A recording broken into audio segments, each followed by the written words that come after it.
RAS, PSI, ईओआरओ जैसी महत्वपूर्ण परीक्षाओं की तैयारी करें विकास सर के मार्गदर्शन में। आज ही डाउनलोड करें सैनिक अकेडमी ऐप।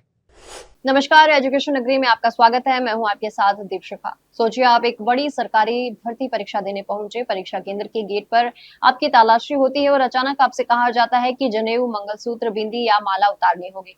सवाल उठता है, क्या भर्ती परीक्षा में ऐसा कोई नियम है? राजस्थान से सामने आए एक मामले ने इसी सवाल को लेकर नई बहस छेड़ दी है। राजस्थान में आरपीएससी और कर्मचारी चयन बोर्ड की भर्ती परीक्षाओं में जनेऊ, मंगलसूत्र, बिंदी और माला जैसे धार्मिक प्रतीकों को उतारने का कोई प्रावधान नहीं है। इसके बावजूद कर्मचारी चयन बोर्ड की परीक्षाओं में 2 अभ्यर्थियों से धार्मिक प्रतीक हटवाए जाने की शिकायतें सामने आई हैं। मामला इतना गंभीर हुआ कि डेडवाना विधायक यूनुस खान ने इसे विधानसभा में सवाल के जरिए उठाया। सरकार की ओर से विधानसभा में कहा गया कि धार्मिक प्रतीक उतरवाए जाने का कोई नियम नहीं है और सरकार ने ऐसे प्रतीक उतरवाए जाने से इनकार किया। हालांकि सरकार ने ये जरूर माना कि 2 अभ्यर्थियों की ओर से ऐसी शिकायतें प्राप्त हुई थी। इन शिकायतों में एक मामला उदयपुर का है। यहाँ आयड़ स्थित राजकीय बालिका उच्च माध्यमिक विद्यालय में परीक्षा देने वाले अभ्यर्थी जीवन सैनी की ओर से शिकायत की गई। दूसरा मामला जयपुर के टोंक फाटक स्थित महात्मा गांधी राजकीय विद्यालय का है, जहां अभ्यर्थी हरिन दुबे की ओर से शिकायत सामने आई।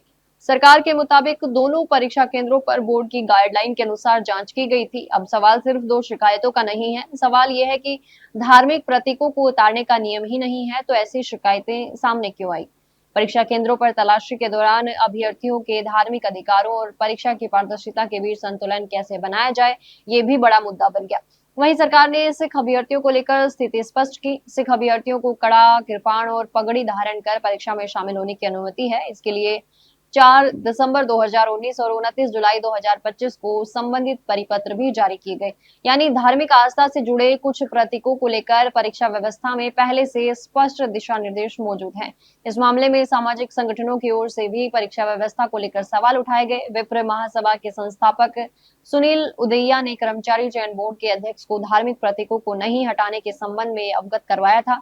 उन्होंने परीक्षा व्यवस्था को और ज्यादा हाईटेक करने की मांग की, ताकि नकल रोकने के लिए ऐसी तकनीक और जांच व्यवस्था अपनाई जाए जिससे अभ्यर्थियों की धार्मिक भावनाएं भी आहत न हो। सुनील उदैया का कहना है कि यद्यपि मौली, बिंदी और मंगलसूत्र सनातन धर्म से जुड़े प्रतीक हैं, नकल रोकने के नाम पर इनका तिरस्कार स्वीकार नहीं किया जा सकता। उन्होंने ऐसे मामलों में जिम्मेदार लोगों के खिलाफ कार्रवाई की मांग भी उठाई। वहीं विधायक यूनुस खान ने भी कहा कि परीक्षा की शुचिता जरूरी है, लेकिन इसके साथ संविधान की ओर से दी गई धार्मिक स्वतंत्रता की रक्षा करना उतना ही जरूरी है। अब इस पूरे मामले में सबसे बड़ा सवाल यही है, क्या राजस्थान की भर्ती परीक्षाओं में तलाशी के नियमों को और स्पष्ट किया जाएगा? क्या धार्मिक प्रतीकों को लेकर परीक्षा केंद्रों पर अलग और स्पष्ट व्यवस्था बनाई जाएगी? क्योंकि एक तरफ सरकार का मकसद नकल पर पूरी तरह से लगाम लगाना है, तो वहीं दूसरी तरफ परीक्षा देने आए अभ्यर्थियों के धार्मिक अधिकारों का सम्मान करना भी जरूरी है।